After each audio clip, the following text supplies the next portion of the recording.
Halo teman-teman, kenalin nama aku Patrix. Pada video kali ini kita akan membahas tentang pengaplikasian ayat jurnal penyesuaian untuk perlengkapan. Sebelum kita mulai videonya, jangan lupa subscribe channel ini dan aktifkan tombol loncengnya supaya kalian bisa terus update video terbaru.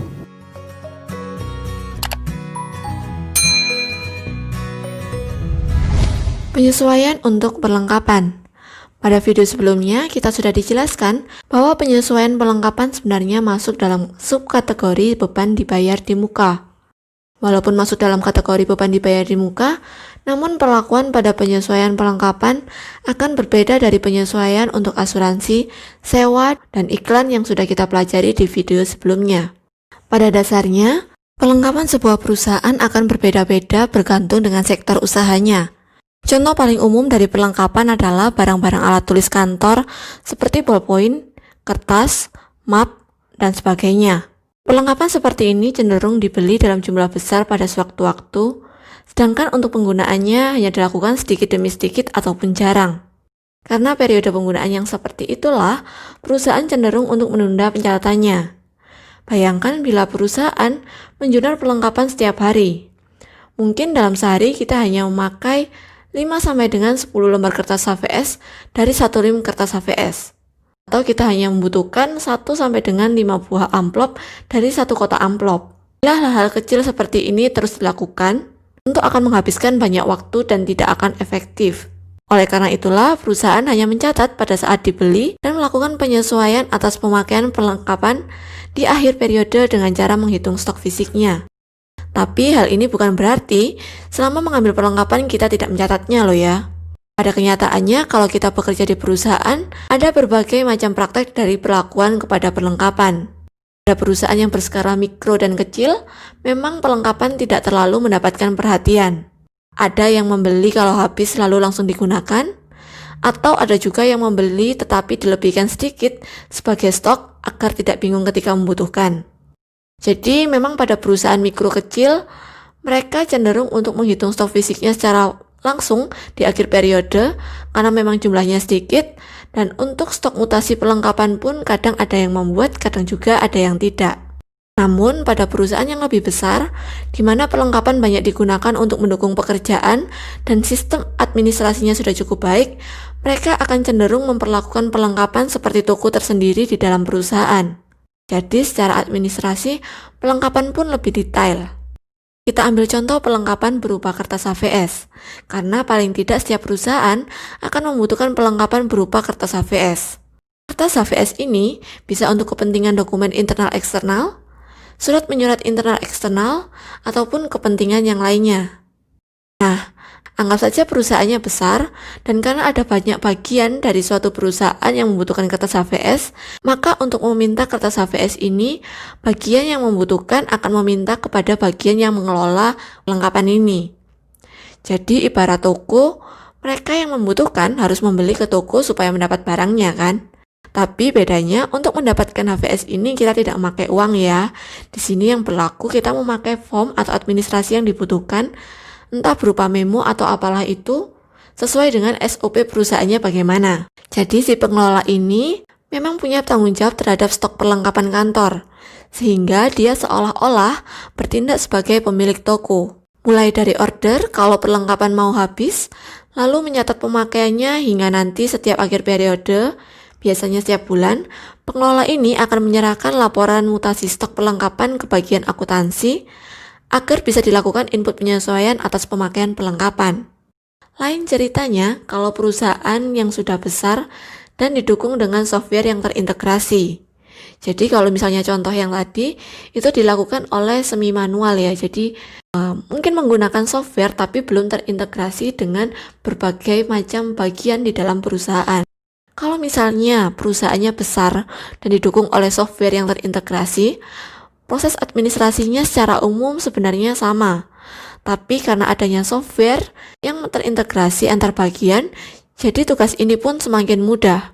Bayangkan saja, stok perlengkapan akan otomatis terinput ketika bagian pembelian sudah memenuhi order perlengkapan dari pengelola. Lalu, setiap bagian yang meminta barang akan melakukan order lewat software yang terhubung ke pengelola, dan pengelola akan menyiapkan barang orderan sesuai permintaan. Nah, ketika barang sudah siap, bagian yang order akan melihat notifikasinya bahwa barang sudah bisa diambil. Nanti ketika barang sudah diambil, kita tinggal mengklik bukti terpenuhi dan stok akan otomatis berkurang. Jadi semuanya akan terintegrasi dan mutasi barang pun tercatat di sistem yang terintegrasi dengan akuntansi. Walaupun sudah terintegrasi seperti itu, sebagai pengendalian atas stok, perusahaan akan tetap melakukan stok opnam paling tidak sekali dalam setahun, dengan tujuan untuk membandingkan stok pada sistem dan perlengkapan secara fisik telah sesuai. Ya, jadi kurang lebih seperti itu alurnya kalau di dunia kerja nanti.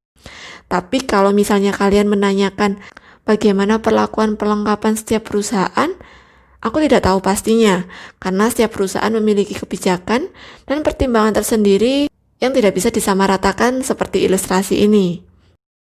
Sekarang mari kita beralih ke bagaimana cara menjurnalnya. Jadi pada saat pertama kali dibeli, perlengkapan akan dijurnal dengan cara mendebitnya ke akun Aktiva.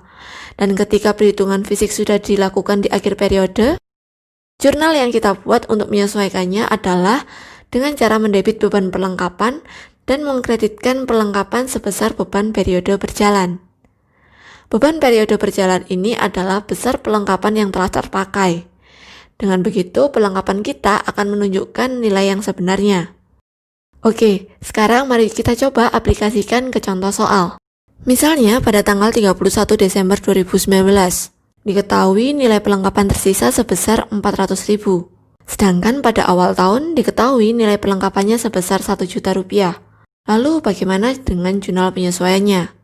Di sini perlu digarisbawahi bahwa kata tersisa dapat diartikan bahwa nilai akhir perlengkapan saat ini sebesar 400.000 rupiah.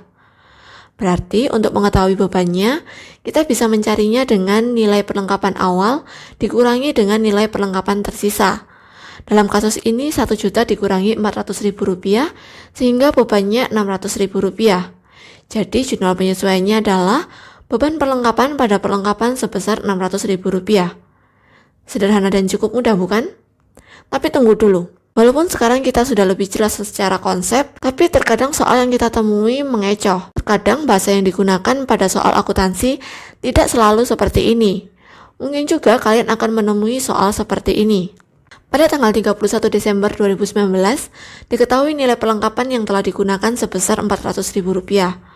Sedangkan pada awal tahun diketahui nilai perlengkapan sebesar 1 juta.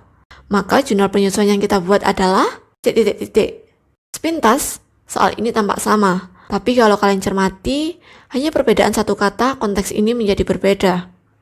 Pada soal ini yang diketahui bukan nilai perlengkapan yang tersisa, melainkan nilai perlengkapan yang digunakan, atau yang kita sebut dengan beban.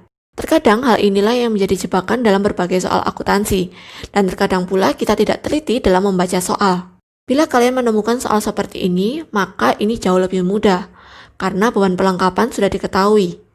Sehingga jurnal penyesuaian pada tanggal 31 Desember 2019 adalah beban perlengkapan pada perlengkapan sebesar Rp400.000.